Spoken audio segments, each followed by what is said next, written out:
Alors, quels sont les documents pour faire une demande de visa, visiteur, touriste, affaires pour la Turquie? Je précise pour la Turquie. Voilà. Le document qu'il nous faut d'abord, c'est une carte d'identité, la photocopie de votre carte d'identité. Voilà. Pour ceux qui sont dans les pays étrangers, la photocopie de votre carte de séjour. Le deuxième document qu'il faut, il va d'abord commencer par la lettre des rendez-vous. Donc quand vous avez pris un rendez-vous pour l'ambassade, je vais faire une vidéo pour montrer comment est-ce qu'on prend les rendez-vous en fonction de chaque pays, parce que c'est pas le même procédé. La lettre des rendez-vous d'abord, premier document. Deuxième document, la photocopie de la carte d'identité ou de carte de séjour. Troisième document, la photocopie du passeport et les 3 pages, donc les 3 pages qui suivent, les 3 pages libres du passeport là. Je vais photocopier les 3 premières pages du passeport. D'autres pays demandent les 4, car d'autres pays demandent 2, donc ça dépend. Mais pour la Turquie, je préfère dire 3 premières pages du passeport. Voilà. Ensuite, pour ceux qui travaillent, vous avez besoin de votre bulletin de paie. Prouvez que vous travaillez, bulletin de paie, attestation de congé de l'employeur. Voilà. Les relevés bancaires. Pour la Turquie, c'est les 6 derniers relevés bancaires des mois précédents. Donc les 6 derniers relevés bancaires des mois précédents. Voilà. Pour ceux qui ont des business, les hommes d'affaires, selon les boutiques et tout, on demande le registre de commerce. La fiche de déclaration d'impôts. Donc, il faut que vous payez effectivement vos impôts. L'immatriculation à la CLPS. Vous pouvez mettre tous les documents qu'il faut. Je ne vais pas extrapoler. Parce que si j'extrapole, ça va vous trouver et vous aussi peut-être aller à l'ambassade pour prendre un refus. Donc, le registre de commerce. Je pense qu'il faut un registre de commerce qui date au moins 2 ans. Parce que vous ne pouvez pas créer une entreprise, par exemple, le mois-ci. Vous avez le registre de commerce le mois-ci. Et puis le mois prochain, vous partez à la demande de visa. Vous êtes à côté de la plaque, on va comprendre que vous avez fait ça seulement parce que vous voulez demander le visa. On va comprendre, ils ne sont pas bêtes. Voilà, il faut un registre de commerce qui date de minimum 2 ans. À l'arrivée encore 1 an. Mais moi je propose, il faut faire 2 ans. Ça montre que vous êtes un ancien dans votre commerce. Parce qu'il y a la date sur le registre de commerce. Donc on connaît quand est-ce que vous avez créé votre entreprise. Voilà. Il faut un registre de commerce. Pour ceux qui se trouvent dans d'autres pays, parfois on demande le NINEA aussi. Le NINEA de registre de commerce.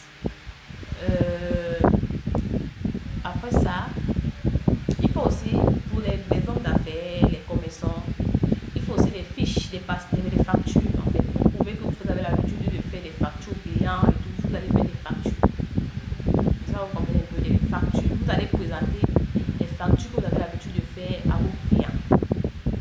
Voilà, différents clients, au moins 5 à 10 factures. Pour la solidité du dossier en fait. Vous allez aussi démontrer les 6 derniers relevés bancaires et une banque bien crédible. Je ne conseille pas la microfinance, il faut faire la banque même. C'est parfois quand on voit les microfinances là, on se dit que peut-être la microfinance n'est pas crédible. Donc la banque même. Pour ceux qui sont au Cameroun, il y a par exemple Afrique d'Investissement, il y a par exemple quelle banque là? Bref, les grandes banques au Cameroun, je pense UBA, je pense une banque.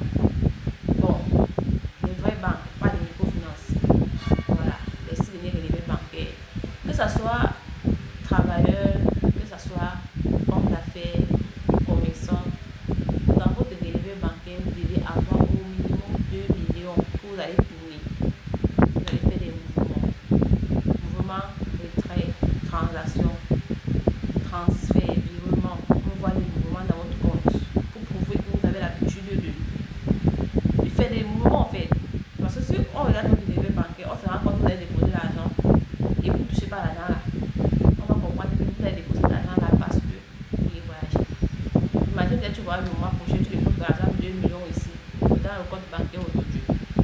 voir, ils vont voir, non, non, c'est plaisanter. Lui, il veut voyager. Il a déposé ça pour voyager. Après, non, enlevé. On ne veut pas que vous veniez comme vous n'avez pas venir être un fardeau pour eux. Ils ne veulent pas ça. Ils ne veulent pas que vous veniez être un fardeau pour eux dans leur pays. Vous savez dire que l'argent que je suis en train de parler là, c'est genre, comme c'est les derniers relevés des 6 derniers mois, les relevés des 6 derniers mois, à partir du premier mois, vous commencez déjà à déposer de l'argent, fait des mouvements. Vous pouvez déposer 500 000, 400 000, fait des mouvements. Il faut que le solde final avant le dépôt de tout dossier soit 2 millions. Voilà. Voilà. Ensuite, il y a la réservation de vol. Réservation, je n'ai pas dit que vous partagez le billet d'avion, une réservation. Et la réservation se fait dans les agences. La réservation de vol, aller et retour. Je précise, aller et retour. Pas aller simple, aller et retour. Vous faites aller, c'est voir comprendre, vous partez à Cali. Aller et retour. La réservation d'hôtel. Pour ceux qui n'ont pas de logement, qui les attendent, la réservation d'hôtel, vous faites une réservation d'hôtel. Ça dépend du nombre de jours que vous avez fait. Mais je précise que si vous mettez une somme de 2 millions dans votre compte, il faut votre demande de visa. Il ne faudrait pas que le nombre de jours que vous allez passer là-bas, la réservation d'hôtel que vous allez faire là, ça n'a pas dépassé 2 semaines. Ça n'a pas dépassé 2 semaines. Si ça va au-delà de 2 semaines, déjà 1 mois, 2 mois, l'argent là va pas suffire. Les 2 millions ne vont pas suffire. Il vous faut au moins 5 millions. Si vous voulez faire un séjour plus long, il faut au moins 5 millions dans le compte. Mais quand je parle de 2 millions, c'est pour les gens qui font les séjours de 2 semaines. À la rigueur, 3 semaines. À la rigueur, 3 semaines. Voilà. Parce qu'il y a de 1 mois, il vous faut beaucoup d'autres argent parce qu'ils évaluent votre billet d'avion, ils évaluent le billet que vous allez acheter, ils évaluent l'hôtel que vous allez payer, ils évaluent les courses, le programme que vous allez faire, ils évaluent tout ça, ils ne sont pas bêtes. Voilà. Les réservations d'hôtel. Pour ceux qui ont des gens qui peuvent les accueillir là-bas, ils vous font une lettre d'invitation en Turquie. Je parle de la Turquie depuis, je ne parle pas de d'autres pays, parce que chaque pays a son consulat. Il y a des documents similaires, mais chaque pays a son consulat aussi. Donc, il vous faut que la personne, si vous avez quelqu'un qui va vous recevoir là-bas, il faut que la personne vous fait une lettre d'invitation, vous envoie son contrat de bail et puis sa carte d'identité, il vient photo de ses séjours là-bas.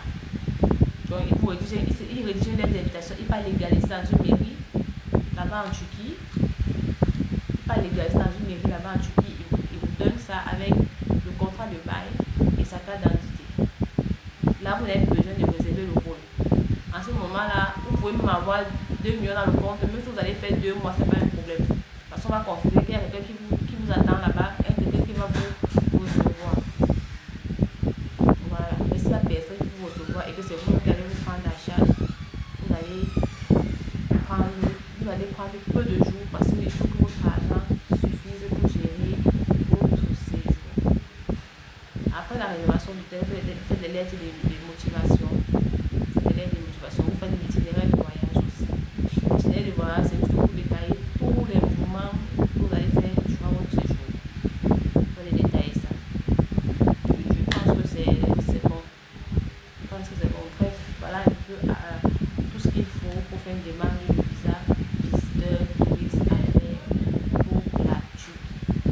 Mais non, pour ceux qui n'ont pas d'argent, qui n'ont pas de profession, qui ne sont pas des commerçants, qui ne sont pas des travailleurs, si vous avez quelqu'un, un parent, papa, maman ou frère qui est là-bas en Turquie, il peut vous faire une prise en charge financière. Il rédige un document, il va légaliser un document qui prouve que durant votre séjour en Turquie, il va gérer tous vos dépenses, il va gérer même